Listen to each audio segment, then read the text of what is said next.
दो क्या होता है भाई साहब, अगर x प्लस 1/x 2 है मेरे दोस्तों, आप जानते हैं तभी संभव है जब tan थीटा की वैल्यू 1 हो। अगर tan थीटा 1 होगा तो cot थीटा भी 1 होगा और 1 + 1 करके ही 2 आ पाएगा। जब tan थीटा 1 है, आपसे कुछ भी पूछ ले, 1 की पावर 12 ये भी 1 है ना, ये 1 की पावर 12 ये भी 1, tan 1 cot 1, 1 की पावर 5, 1 की पावर 7, 1, 1 × 2 2, यानी कि 4 इस सवाल का आंसर आ गया। इसका आंसर आप मुझे बताएंगे। ये सवाल कोई line ax + by + c = 0 line की इक्वेशन है, तो इसकी ओरिजिन से जो डिस्टेंस होगी मेरे दोस्तों, ओरिजिन से जो परपेंडिकुलर डिस्टेंस होगी c/√a²+b²। आपको केवल यहाँ पे पॉजिटिव वैल्यू लेनी है। अब यहाँ पे इस लाइन की ओरिजिन से दूरी क्या आएगी मेरे दोस्तों, -48/√ab। ab की जगह 6 लिखा है, 6² + 8² जो कि आपका 10 हो जाएगा, 48/10 यानी कि आएगा 4.8 यूनिट, बी ऑप्शन। आगे से कभी भी ऐसा सवाल आए ध्यान रखिएगा, एक आप करके दिखाएंगे कमेंट्स। पिछले कैसे हुआ मतलब 1/4, अद्धा, अद्धा मतलब 1/2 और पौना होता है मेरे दोस्त 3/4 और 1 होता है और 5/4 होता है सवा। ये टर्मिनोलॉजी समझो पहले, यानी कि पौना होता है मेरे दोस्तों 3/4, 0.75। 0.75 को हम एक पौना कहते हैं, ये 1 पौना है। मैं आपसे कहूं 1.25 कितना होगा, तो 2 से मेरे प्यार भी 0.25 कम करेंगे, 1.75। मैं आपसे कहूं 3.25 कितना होगा, 2.75। मैं आपसे कहूं 7.25 कितना होगा, तो 7.25 आएगा 6.75। अब ये 9.10 है, 9.10, इसको एक चीज समझो, 9.10 क्या होता है, 9.10 होता है मेरे दोस्तों 9.75 और 100 का मतलब मल्टीप्लाई बाय 100 यानी कि 975। अब से ये 9.1000 है, 9.1 को एक समझो, 9.1 का मतलब 0.75 और 1000 का मतलब मल्टीप्लाई बाय 1000 ही हो गया 750। 750 इसका मतलब है। इन दोनों का डिफरेंस कितना है, इन दोनों का डिफरेंस 25। ये बराबर नहीं है, अलग अलग है भाई, ध्यान ले लीजिए नंबर्स का।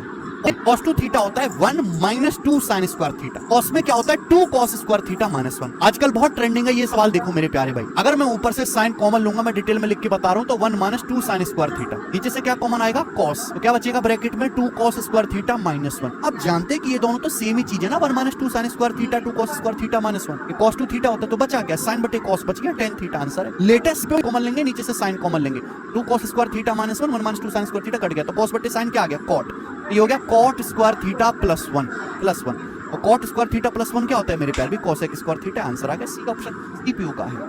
45 में √5 आता है, 20 में 5 आता है, 245 में 5 आता है, ये 5 है, नीचे कोई अंडर रूट नहीं है। तो जब मैं ऊपर वाले माल को सॉल्व करूंगा तो या तो √5 बचेगा या √5 बचना ही चाहिए, और √5 नहीं बच रहा, इसका मतलब सब कट जाना चाहिए, सब नेस्तो नाबूद हो जाना चाहिए, 0 बचना चाहिए। या तो आंसर √5 के सगे वाला आएगा या 0 आएगा। √5 के सगे वाले तो ऑप्शन है नहीं, क्योंकि नीचे तो अंडर रूट है नहीं। अगर ऊपर अंडर रूट है तो रूट के अंदर 5 बचना ही चाहिए, यानी कि सवाल का एक आंसर हो सकता था 0। क्या मैंने कुछ करा क्या करने की नहीं किया। अगर मैं आपसे ये वाला सवाल पूछूं, ये बहुत पहले आया था, इसका आंसर बताना बिना कलम उठाए। एसएससी एमटीएस x की है तो x² + 1x² = k² - 2। लेकिन क्या आप इस पे सवाल कर लोगे, ये क्वेश्चन। x की पावर 0.18 + 1/x की पावर 0.18 18 आपसे पूछा है। देखो 0.18 का डबल ही हो गया, स्क्वायर ही हो गया 0.36, प्लस से प्लस में जा रहे हैं तो सीधा फॉर्मूला ही लगेगा k² - 2। 18 का स्क्वायर 324 में से 2 घटाएंगे 322 आंसर। ये दिया है, ये पूछा है, आप देखेंगे स्क्वायर ही हो गया, 3 का स्क्वायर 9, 30 √3 का स्क्वायर देखो डबल ही हो गया 60 √3, प्लस से प्लस में जा रहे हैं तो फॉर्मूला क्या लग जाएगा, k² - 2, 9 का स्क्वायर = 9 है ना, कितना आ गया 79। ठीक है भाई मेरे दोस्त, इसके ऑप्शंस है। अगर मैं ऑप्शंस देखूं तो मुझे काफी दूर दूर दिखाई दे रहे हैं। अब इसमें एक टर्म ये हो गया, फिर प्लस दूसरा टर्म ये हो गया, प्लस फिर तीसरा टर्म ये हो गया, प्लस फिर चौथा टर्म ये हो गया। ठीक है भाई, मुझे इन सबको जोड़ना है। देखो तो सबसे बड़ा ये 25 की 2.5 में गुणा करेंगे तो 25 का स्क्वायर 625, 62.5 आएगा। 62.5 में जुड़ रहा है, यानी कि आंसर 62.5 से बड़ा आने वाला है, तो ये आंसर नहीं होगा, ये आंसर नहीं होगा, बचे 2 आंसर 77 और 64.7। अब आप बताओ, 1.5 का 15% 1 से कम आएगा। अगर 0.15 को 0.1 से भाग दूंगा, 0.15 को 0.1 से, तो 1.5 आएगा। 0.5 की 1.1 में गुणा करो, फिर 0.01 में, ये 1 से कम आएगा। ये वैल्यू 1 से कम है, ये वैल्यू 1 से कम है, ये 1.5 है, यानी कि लगभग 2 ही पड़ेगा, ये है ना, 2 ही पड़ेगा, बहुत ज्यादा उछाल नहीं मार पाएगा, 77 नहीं पहुंच पाएगा ये, यानी कि ये जो है 62.5 से हल्का सा 1-2 ही पड़ेगा, यानी कि बी ऑप्शन इसका आंसर होगा। क्या मैंने पूरा बनाया, मैंने क्या कैलकुलेशन की, मैंने डीपीओ का सवाल दिखाऊंगा आपको। चक्रवृद्धि ब्याज पर एक राशि 5 साल में 3 गुना हो जाती है। हमें नहीं पता ब्याज की दर क्या है, लेकिन पैसा हर 5 साल में 3 गुना हो रहा है, तो 9 गुना होने में कितना समय लगेगा, तो पैसा अगले 5 साल में और 3 गुना होगा, तो 3 × 9 गुना होने में 5 × 5 10 साल लगेंगे, यानी कि 5 साल रुके तो केवल 3 गुना हुआ, और 5 साल रुक जाओ तो 9 गुना हो जाएगा। हुआ कि नहीं, आज हुआ मेरे दोस्तों। ये सवाल आप मुझे 24/y की पावर 2024 - y की पावर 2024 बटे x की पावर 2024 12 ये पूछा। आप केवल पावर पे ध्यान दो, 2024 का डबल हो गया 4048, यानी कि स्क्वायर हो गया। आप माइनस से प्लस में जा रहे हो तो डायरेक्ट फॉर्मूला क्या आएगा, k² + 2, यानी कि 12 का स्क्वायर 144 जमा 2 146 इस सवाल आपका आंसर है, जो कि डी ऑप्शन एकदम सही बनता है। ये वाला सवाल बिल्कुल ऐसा ही है। आप आया मीडियन हमेशा त्रिभुज को तो बराबर पीस में तो बराबर एरिया में डिवाइड करती है। त्रिभुज एबीसी है, साइड बीसी का मध्य बिंदु है, तो मिड पॉइंट से सामने वाले शीर्ष को मिलाएंगे तो जो लाइन एडी है बीसी की माध्यिका है। माध्यिका खींचेंगे तो जो एरिया ट्राइंगल एडीबी का होगा, जो इस ट्राइंगल एडीबी का एरिया होगा, वही ट्राइंगल का एरिया एडीसी का भी होगा। इन दोनों का एरिया सेम होगा। कॉन्सेप्ट तो ये है, पर सवाल इस पे इस तरीके से पेपर में आया है, यदि एल एक्स वाई जेड की भुजा वाई जेड का मध्य बिंदु, एक्स वाई जेड ट्राइंगल है और एल जो है वाई जेड का मिड पॉइंट है, मध्य बिंदु। बोला एक्स वाई एल का एरिया, एक्स वाई एल का एरिया 13 है, एक्स वाई जेड का एरिया क्या होगा, इसका भी 13 होगा। पूरे ट्राइंगल का एरिया 26 आ जाएगा। सीपीयू का लेटेस्ट।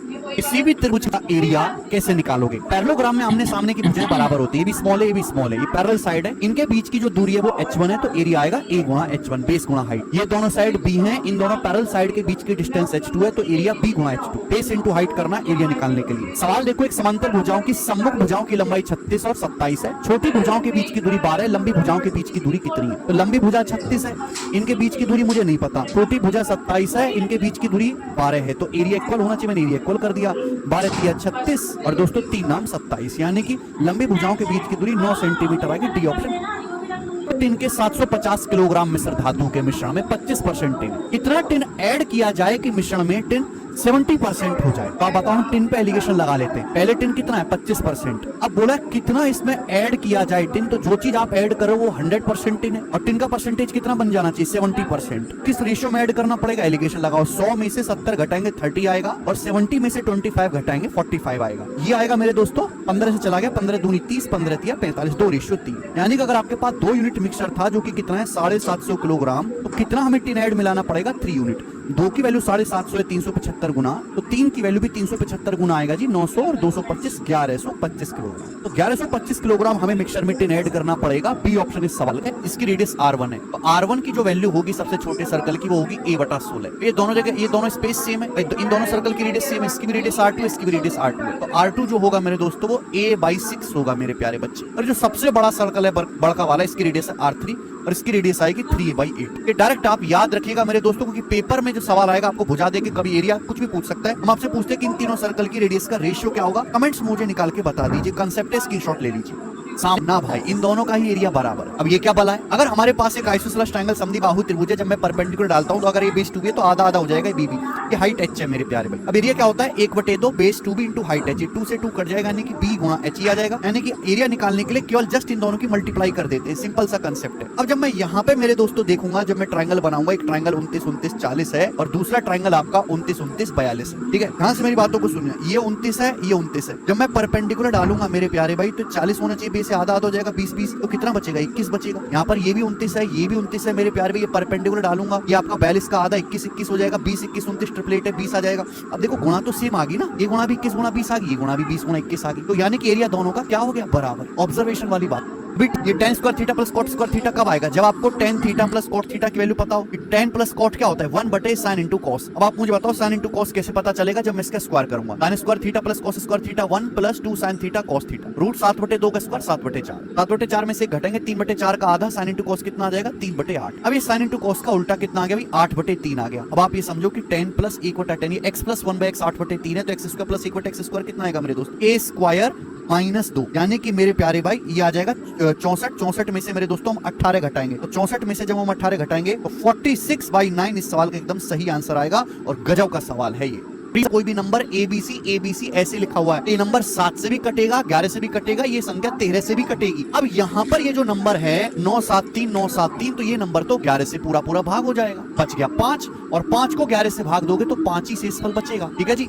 अब मैं आपसे पूछ लेता हूँ, 407 की पावर 2023 प्लस 80 को भाग करना है 13 से। 406, अगर ये 406 होता तो 13 से पूरा पूरा भाग हो जाता, पर यहाँ पे +1 है, ये 407 है ना, यानी कि 406 तो पूरा पूरा भाग हो जाएगा, 13 से 1 बच जाएगा। और 1 की पावर 2023, 80 को जब भाग करेंगे 13 से बीच में प्लस है, तो 13 × 78 2 बचेगा, यानी कि शेषफल आएगा 1 + 2 3। तीसरा सवाल भी इसी पर है, तीनों प्रीवियस है करके